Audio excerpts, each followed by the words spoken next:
The most popular chess blogger in Russia finally accomplished his dream of playing with Magnus Carlsen. And he almost won, can you believe it? So, let's see what happened. Omariev, also known as Chess Master, began with his iconic move, g4. This is known as the grob opening. And fun fact, grob translates to coffin in Russian. So let's see whose king is going to be in the coffin by the end of this game. Magnus answered with d5. It is clear that Magnus played with utmost confidence and competence, capturing the center, and he was a little afraid of taking the pawn on g4 in case Omariev set up some kind of trap. Magnus responds in a fundamental way by taking the d4 here and later developing the knight. It is clear that he did not give in here, did not fool around, because some people thought that Magnus played at half strength. But I wouldn't say that, because Magnus is not a big fan of losing.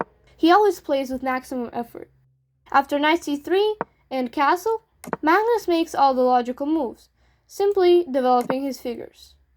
Maxim castles in his turn, and bishop to e6.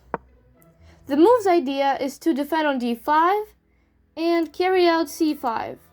It is also developing the bishop, but the move isn't the best, because already here, Omariev starts bothering Magnus with the move f4, a harsh attack. The point is that now, an uncareful move like knight b to d7, for example, will be followed by f5, and the bishop is lost. He simply doesn't have any room to retreat. Therefore, Magnus plays knight to a6, leaving some space for the bishop. Omariev then played f5, and the bishop retreated to d7. And here, it was possible to play knight f3, just take your time, bring the rook up. But Omariev is not one to take his time. He immediately goes for the attack on e4. Later, Omariev said that the move was tempting because if Magnus had taken the pawn on e4 carelessly, Maxim would have simply won a piece after the bishop takes on f6, queen takes d7. But he didn't calculate that, strangely enough, here black still has a winning position after queen to b6, and the rook will be trapping the queen if it moves to d8. Plus, black has the initiative and attack potential. But Magnus responded with h6. Again, not the best move. He should have played c5 and pushed the pawn to d4 later. But after playing h6, white had another harsh answer. White could have taken the pawn on d5, completely ignoring the bishop. And if black takes the bishop, then d6, winning back the piece and opening up the center. But Omariev didn't notice that either and made a normal move by moving the bishop to f4. This threatens an attack on e5 and, well, leaves the bishop from harm. Magnus brings his own bishop to attack the white queen. The queen moves, and d4 follows, attacking the knight. A better move would have been taking on e4, trying to simplify the position. But I can understand why Magnus didn't play that way. Again, line d would have been very exposed, and the bishop could be hanging somewhere in there. So obviously after Magnus moves d4, Omariev moves the knight back, now attacking this pawn. Magnus attacks the pawn with rook to e8. Omariev moves it forward, attacking the knight. The knight leaves, attacking the bishop. But now Omariev ignores the threat and takes the pawn instead. Magnus then decided to bring out his own knight, attacking the pawn on a2. Here, it was very possible to ignore the threat and instead finish developing. And if the knight decided to take the pawn with check, simply attack it with the king. And when the knight leaves, attack it with the pawn, kick it back to its shameful corner. And now, white has the initiative and great attack plans of moving to g5, bring out the rook, while black lost all their time and moves by spending way too much time trying to eat that pawn. But Omariev didn't notice this opportunity and instead made the casual move of protecting the pawn immediately. And here, Black had a brilliant move, which is extremely difficult to find, even for a grandmaster like Magnus, especially since he had seconds on his clock. You can try to pause and find it. 3, 2, 1. The move was bishop to f5, sacrificing the bishop. What a brilliant strike. After capture, Black takes on d4. It seems that Black simply lost a piece. But the problem is, White's first rank is now extremely weak. And Black immediately takes advantage of this by taking the bishop on f4. White can't take either of these knights because the queen will take the rook with checkmate. And now in this position, Black has won back the piece and a pawn, having an initiative and attack. But as I had said, Magnus couldn't find this move, and instead brought out his queen to attack the white knight. And here, Maxim just needed to bring out the knight from g2, like so, to protect this knight, and keep the initiative, develop the pieces, all that good stuff.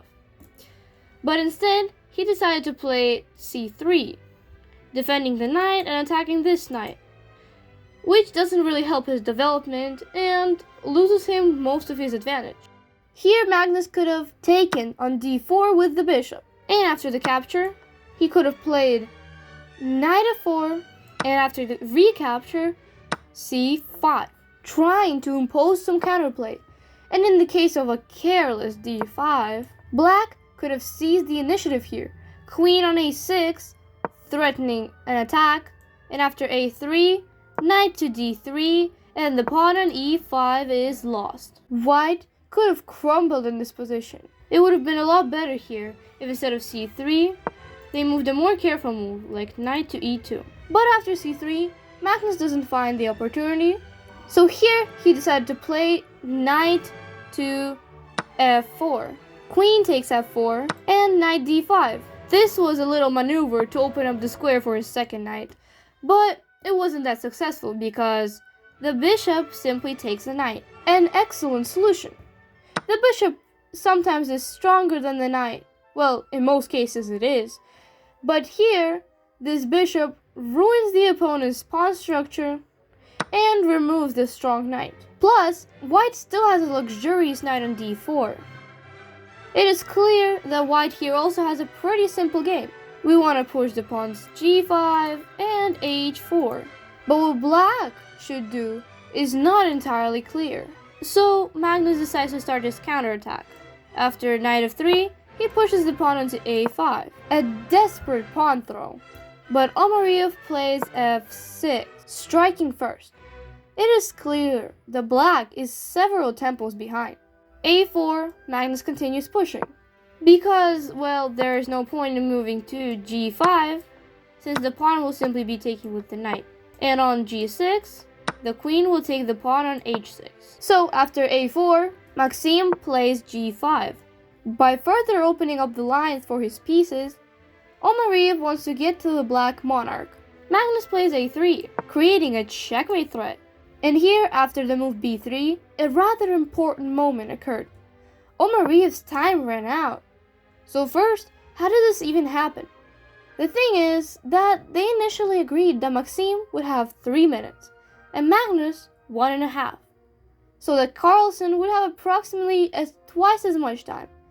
This is a standard handicap, because Carlsen is the greatest chess player of all time, and Omariev isn't really an active chess player right now.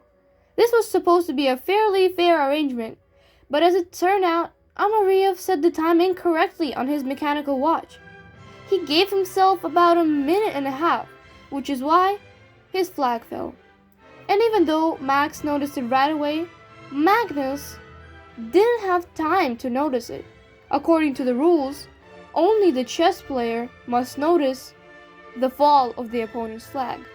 No one has the right to interfere, neither the spectators nor the judge. Only the chess player himself must register that his opponent's time has run out.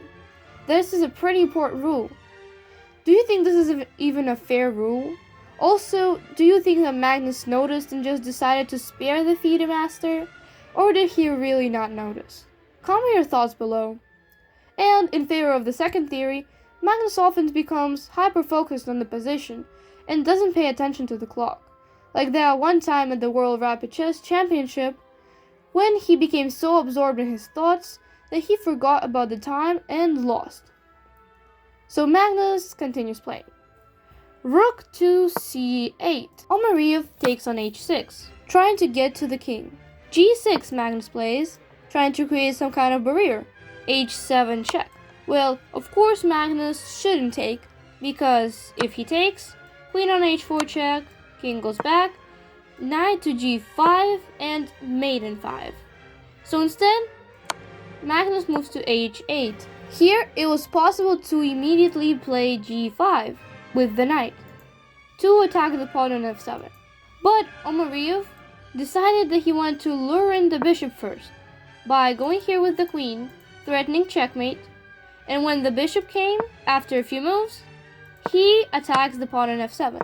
And here Magnus began to get nervous, realizing that it was extremely difficult to defend on f7. For example, if he moves bishop to e6, white will simply take the bishop with the knight and proceed to give checkmate. So here, we must give credit to the world champion. He found a phenomenal defensive solution. Bishop to f5 check.